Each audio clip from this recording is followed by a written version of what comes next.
Join the channel here on YouTube. We're over on Subscribestar. So as things go along, they kind of accelerate on the left, just making things into the area of the absurd, and it gets harder and harder for channel. Just talk about Star Wars or She-Hulk got canceled or just yeah, I get it. They control the platforms, and as things get more and more absurd into this humiliation ritual, and you try to gently raise these issues, it becomes difficult because of the terms of service. The terms of service support what they're doing, and to try to come up against it. It's why I've repeatedly said over the years, even years ago when I kind of started watching YouTube, I thought, eventually there's going to come to a time you watch the censorship clip off the end of the right wing, the far extreme right. And at one time on YouTube there was a far right wing on YouTube. There's not anymore. As it just keeps clipping off that end of the spectrum, and then relatively speaking, the moderate right becomes the new far extreme right. You just keep clipping off. I started looking at Comics Geek and Phantom Menace. I thought, eventually you guys, us, it doesn't. This is a small channel. It's not quite the same, but like people who have big channels who haven't it's like this is their gig, this is their thing, either part-time or full-time. It's like eventually you're going to be known as the far right on YouTube, and it's going to become your time to get clipped off. And as Comics Geek Phantom Menace is the pop culture side of the equation, where they're right of center, even if some of them were left of center, like Gary Nerdrotic. That guy's interesting because 20 years ago you look at him and be like, that guy was probably on the left 20 years ago. And then I don't know, there's like a liberal libertarian thing, and it's like things have changed so fast, in just 20 years. You look at people who would have legitimately been on the left, and it's like, oh, now you guys are the new face of the far right. And you look at Gary, and it's like, this guy's the new this hippie, this this guy's the new face of the far right. Yeah, that's right. It's like, do people hear anything you say? Like, does anything they say, does it ever resonate with them? And like, they hear any hypocrisy with the words they say? It's like, no, they'll just keep going and going to the area of you guys are Hugo Boss because you told us not to take hormones and prevent ourselves from reproducing. That's the one thing that kind of sticks in my mind and kind of bothers me because, like, we're the Hugo Boss side. Yeah, that's right, that's right. And we're telling you guys don't do anything that impacts your fertility. Yeah, that's right. You got it in one. Okay, so follow me here. If we're Hugo Boss and you're the far left, blue-haired weirdos for sure, wouldn't we want you to do those things that impact your fertility? Oh, I get it. It's the blue screen of death from Windows XP. I don't have a. What's the counter argument to that? Like, the people who you say are on your side are the people who are telling you to do this stuff to your body. We're the Hugo Boss. We're almost saluting whatever straw man argument you have for us, whatever jerk off fantasy the left has painted for us. Like, we're the side who's telling you. I'm telling you. I can't speak for everyone. I'm just personally telling you. Yeah, you probably don't want to do anything if that it affects your fertility, your ability to have kids in the future. You might, believe it or not, 20-year-old or teenager, you might change your mind when you hit 30 and just say, oh man, I really want to have kids and be able to breastfeed those kids, have that moment of connection with my child. Yeah. So the far right is telling you not to hurt yourself. God, those extremist far right. And it's like, why the far left, the platforms themselves censor and deplatform is because they don't want that conversation getting out there. Because you'll find out like, oh, what we were led to believe these Hugo Boss types are. Some are, don't get me wrong, there are some legitimate guys who kind of LARP out there. But a majority of them, it's like, oh, what do they stand for? Free speech and that you shouldn't hurt kids. And you shouldn't hurt yourself, even if you're a kid or an adult. It's like you shouldn't do anything that can't be undone. Oh, that's not what I was led to believe. But they're using epithets and they're politically incorrect. Yeah. But those are words. The fundamental message is you shouldn't hurt yourself. Oh, things are not as I was led to believe. Getting off track here, maybe a little bit. Every day on YouTube, it's hard to stay within those navigational guidelines because there's so much to say on YouTube. It's like, yeah, you're just not. That's just what YouTube is. Anyway, my point was that like the Phantom Menace, the Comics Geek, that's the pop culture new face of the far right. Because there is pop culture left of center. I don't even remember the names, but they've got huge channels and they do live streams and there's like millions of people in their live streams. but they're on the left of center, and every little bit of soy slop that comes out of Hollywood, they're totally on board with the Kevin Smith just sobbing like a little bitch in tears about. That's the left wing on a YouTube, and then there's the kind of the right of center political, Mark Dice, Salty, Paul Joseph Watson, those kind of guys. It's like eventually they're going to get yeeted also. I mean, the best thing for YouTube and for us in this community is if there's like 100 channels, and if they all just upped and left and went to Odyssey for the live streaming platform, you'd probably bring a few million people over there overnight. And it's like getting people to do that. Like logically, you could sit down in like game theory terms. You could sit down and go like, yeah, that's probably the logical decision. Like getting picked off one by one is weakness, but everyone wants to hang on because they're making so much money from YouTube that they don't want to all just get up and leave and move the entire narrative over. I will say, if Twitter X, it's a potential live streaming platform that Elon Musk might do with Twitter. If he gets that thing off the ground, like if he springs that on us, and he might not even do it, who knows? I can only cross my fingers. It's like that might kind of change the game overnight. What a long preamble that it. Maybe I'll clip that off at the 5 minute mark. Anyway, so The Witcher. Everything European will be. Who am I kidding? I'm not going to edit any of this.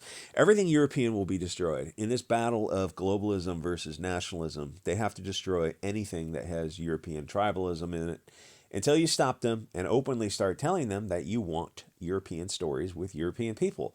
It's okay. Just start doing it. You'll start to see that some people don't think it's okay. Those people who tell you that are evil. It's okay for them to value their groups, but not for you to value yours. It helps to use their language against them. Speak in feelings as appeals to emotions.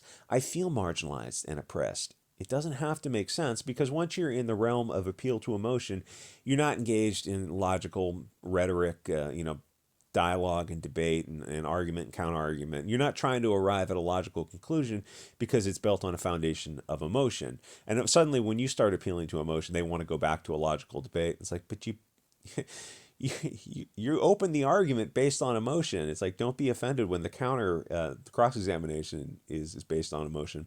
So they will replace every character with Africans, usually with African girls for some reason. It's like Mexican is the fastest growing population in America, but their representation is effing zero. It's like the African population is static, and their representation, as long as they're replacing blonde or red haired characters, is massive. Um, so they will replace every character with Africans. They will subvert every European story. I mean, as long as it's replacing European characters, you're not going to replace Asians or any other part of the world because they hate you. And until you understand this, nothing changes.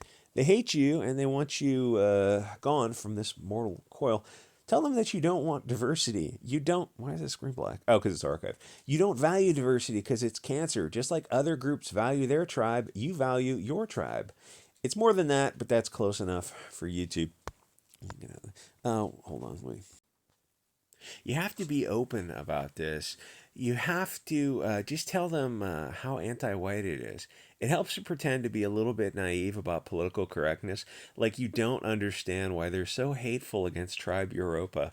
Their argument, you have to speak, it helps to speak as they speak and not understand why they suddenly they get all offended about this. It's a fun, fascinating discussion to have.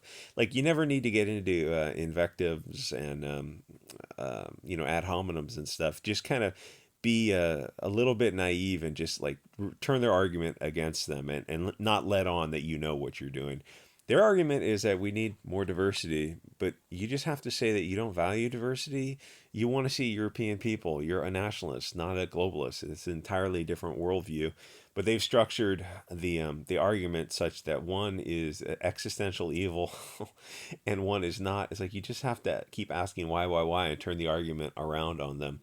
The thing is, you have to have these discussions online, in person, wherever. You can't just allow this stuff to continue. It's all these threads in the spider webs. You have to loudly push back against it. This comics, films, video games, wherever you see it, it's not enough to just not buy it. You got to explain to other people that it's not okay to erase Tribe Europa, especially in this case, the Polish people who are marginalized and oppressed people of color. But they have the wrong skin color, so it's okay for the globalist machine to humanize them. But what I mean that by that is the definition of people of color is just marginalized and oppressed peoples. So it can be anything you want. I identify as one myself. And if they counter that argument with, oh, that's not the definition, it's like, well, that's how we define it. Oh, yes, just like we have our own definitions for man and woman now. It's like we have our own definitions for istophobicism now. We have our own definitions, and you just have to explain that to them, not with a smirk, but with a straight face and a little bit of naivety, and go, no, no, no, this is how we define it. It's fun if you want to go down this path. The thing is, all this stuff is not that deep. They just hate European people. Everything they say is projection. Globalists are monsters. There can't be any more pussyfooting about this. This continues until the average couch surfing enjoyer decides to start getting some in-group preferences and acts like all other groups do. Follow me here. All other groups advocate for and advance their interests. If you don't, then your interests won't be represented. Theirs will. It's not rocket science. This is a new way of thinking for the high fructose corn syrup and violent pornography enjoyer. Maybe everything they're pushing, mental and spiritual, it is just evil? Yeah, that's what these monsters in these human skin suits are pushing, is evil. Globalism is evil. Yes, this is just a video game, fine, but it's Polish based on European mythology. This isn't African mythology. None of this makes any sense. Well, actually, it does make sense if you want to understand it. They don't value Europeans or the European story. They really hate you with an incandescent genocidal rage that you can't understand until it's a lot of hot words in one video. Once you see it, you see it. And here's the thing, a lot of you already do see it, but you don't have to admit it. You don't want to admit it because that means that you got to accept that to change it means that you can't sit on the couch. In this story, an African elf is the grandmother of a Polish elf in Europe. They can't allow Europeans to have anything. It has to be subverted and altered. And there's more to it than that. If they show a story that is just European people doing something, it will be very popular. And they can't have that. Like if I'll leave it at that. So the Europeans say they create something. It's usually a group of guys, a group of nerds create something. It's not only Europeans, but it is usually a group of guys. They'll create something, anything, and then it's that four-panel meme of you create something and this doesn't have us in it. And you let them in, and then eventually they kick you out of the thing you created. It's like you got to gatekeep right from the start. You got to play by their rules right from the start. These, I guess we'll call them social engineers because I've said that other hot word several times. They'll come in and subvert and warp and destroy anything to serve their purpose. So this is a Polish story, and you've got Africa and Asia represent. Oh, we can't have anything for ourselves, can we? No, no, just Europe. No Lord of the Rings. The last was Return of the King, 2003. None of that anymore, right? We can't have anything. No, because it'll be tremendously popular to show, this tribal in-group preference, nationalist vibe will be very, very popular. And we don't want those ideas to spread. I might have to remake. It's a challenge it's like hot words. I probably shouldn't have said the prawn word, but it's funny that song came out by System of a Down, Violent Prawn thing, at a time when people were trying to mainstream it. I'm sure that song didn't go over so well with their controllers. And there's another song by Sublime that came out about date, struggle, snuggle, and there's a line in the song. I'm just way off base here, but and I talked to some people in the comments about this, and some guy told me behind the scenes stuff about that story. But there's a line in the song about date, struggle, snuggle. So it says blonde hair and light blue eyes. Why'd you include that in the song? I'll leave it at that. Don't say anything. Fuck. Now I have to remake this comment. I mean, there's so much going on behind the scenes. It's fascinating. It's fascinating. It's like I've been listening to an Anomaly right before I did this a little bit, and like that dude is just asking to get kicked off of YouTube. Holy cow! He's got some money in the bank, so he's in a kind of a pretty good position. But to be the Odyssey live streamer, and now they're kicking off. The banks are kicking off BitChute. It's like, well, the bank can kick off Odyssey, they can kick off Shing, they can kick off Cozy. The banks can do anything they want. It's like, oh, we don't really have free speech if the banks can kick us off anytime they want. Yeah, you got it. Anyway, like, comment, subscribe, and we'll see you guys next episode.